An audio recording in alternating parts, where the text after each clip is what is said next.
Bom dia, mulheres abençoadas, mulheres de propósito, mulheres de Jesus, que estão conosco aí maratonando as mulheres da Bíblia, mulheres que nos deixam exemplos práticos de como podemos melhorar a cada dia, né? Cada uma das pastoras que tem passado por aqui tem partido o coração e trazido todo o entendimento daquilo que o Senhor tem revelado na palavra.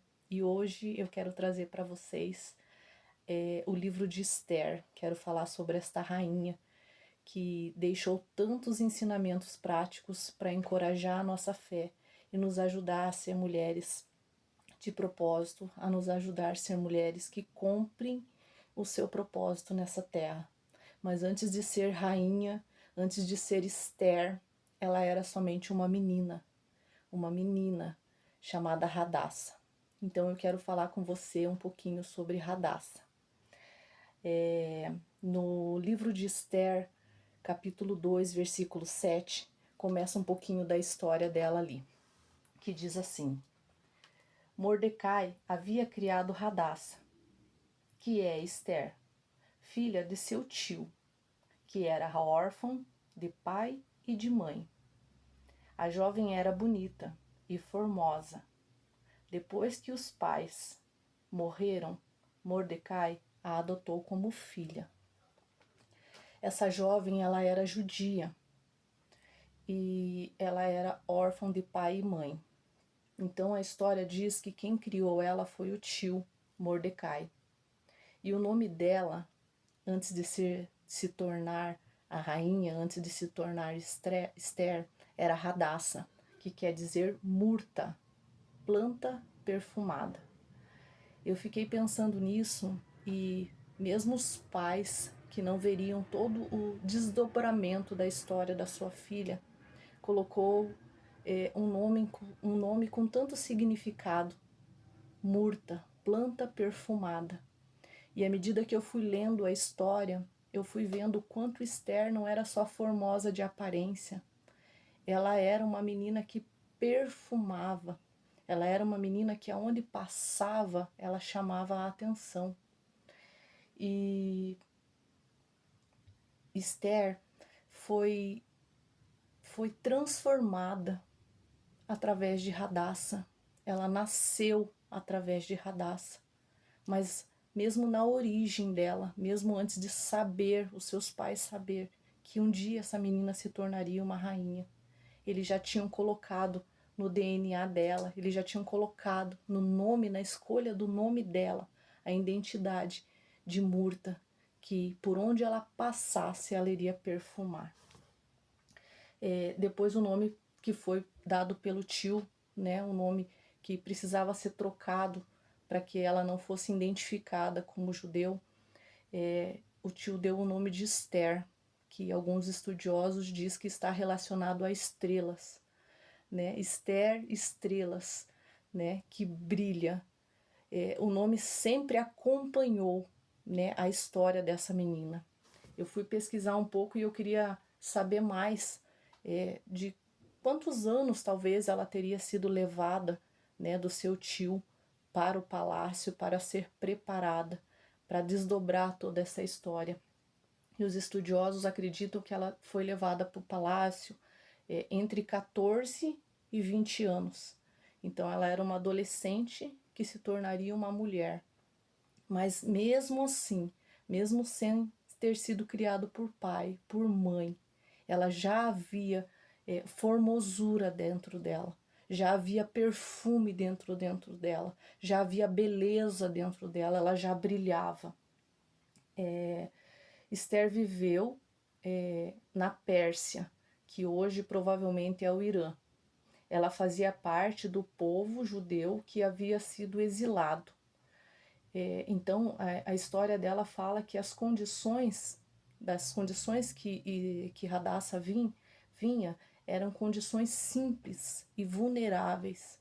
Eles eram exilados, então eles estavam num lugar que não pertencia a eles, e eles tinham que se adequar àquele ambiente, àquele lugar. Ela era da tribo de Benjamim, uma jovem virgem, por isso, né, santa, purificada, separada, foi escolhida, né, foi selecionada para fazer parte daquelas que poderiam ser aceitas pelo rei. E essa menina, né, talvez algumas aqui são mães, tenham filhas entre 14 e 20 anos, eu tenho, a minha fez 20 anos, vai se casar esse ano, mas eu lembro dela com 14, com 15 anos, o quanto o papel de mãe é fundamental na vida dessa menina. E ela não tinha a mãe presente, mas ela tinha um tio que a tornou uma menina sábia, uma menina corajosa, uma menina posicionada. Desde cedo ele trabalhou na Radassa essa identidade, trabalhou nela esse caráter, para que neste momento, né, ao qual ela foi levada como uma possível, né, uma candidata à rainha, ela já tinha preparos, ela tinha sido preparada de berço. Então nós aqui como mães, como mulheres que estão nesses dias sendo preparadas, sendo ensinadas, sendo orientadas, precisamos, né, dessa coragem, precisamos dessa sabedoria, precisamos dessa delicadeza, precisamos desse bom perfume para que nós possamos exalar por onde estivermos, como mãe, como esposa, como servas do Senhor, seja na nossa casa, seja na igreja, seja no nosso trabalho, aonde quer que o Senhor nos tenha inserido, nós precisamos ser diferentes, nós precisamos nos destacar, nós precisamos, com o favor do Senhor, atrair os olhares para a nossa vida, porque nós somos imagem e semelhança de Cristo.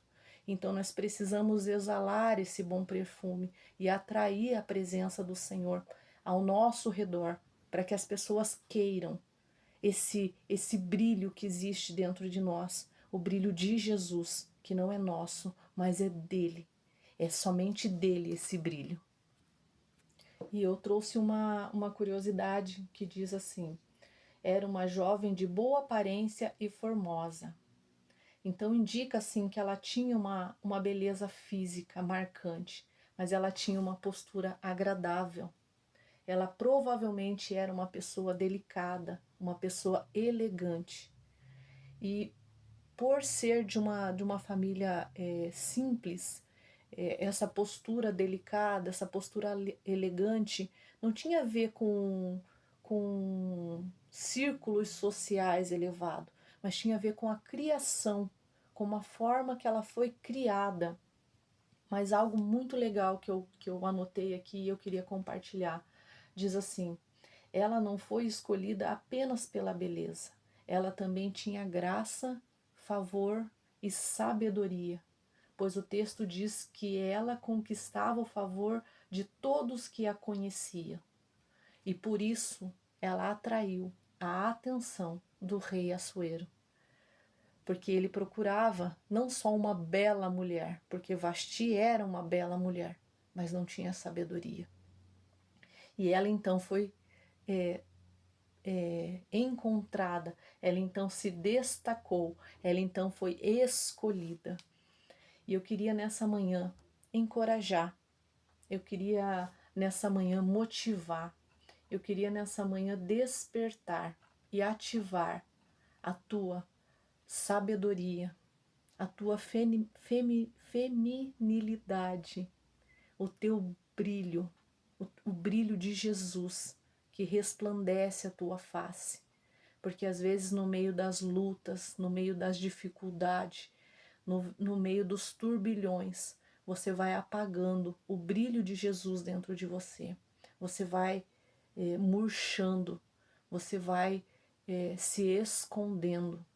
Mas não, minha amada, não é tempo de se esconder, não é tempo de se apagar. Pelo contrário, quem sabe não foi para este tempo que o Senhor nos escolheu, para que nós pudéssemos brilhar com o brilho de Jesus, para que nós pudéssemos nos destacar no meio da multidão e poder levar o ide do Senhor a todos aqueles à nossa volta, com sabedoria, com encorajamento, com discernimento, com a palavra do Senhor.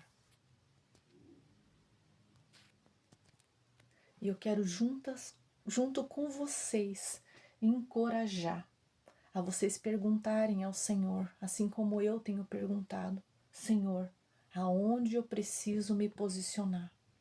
Senhor, que atitudes eu preciso tomar nesse tempo? Que situações eu tenho procrastinado, eu tenho deixado para depois? Aonde, meu Deus, eu tenho impedido o teu propósito, o teu querer se cumprir na minha vida? E eu quero orar com vocês.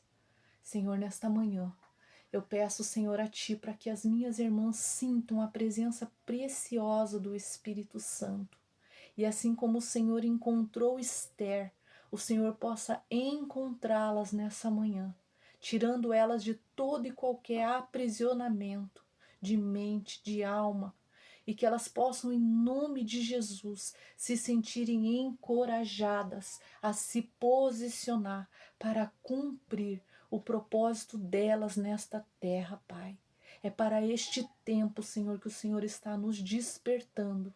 E por isso, meu Deus, em nome de Jesus, visita cada uma das mulheres que está conosco nesta semana, falando sobre essas guerreiras da fé, Senhor. E que elas se sintam parte da história de Jesus nessa terra, como guerreiras de fé que tem mudado a história da sua casa, da sua família, dos seus filhos, Pai. Senhor, em nome de Jesus eu declaro, Senhor, famílias alicerçadas sobre a rocha. Remaiambasto quereambaramaçoiandelebaias. Usa, Senhor, a vida das minhas irmãs, Pai. E que ao final desse devocional de hoje, Pai, que eu sei que tem muito mais sobre a Rainha Esther, Pai, elas possam se sentir encorajadas a cumprir o propósito do Senhor nesta terra. Nós nos vemos logo mais para desdobrar essa história de Esther, que não mais uma menina, mas então uma escolhida, uma mulher posicionada no reino de Deus para cumprir o propósito do Senhor nesta terra.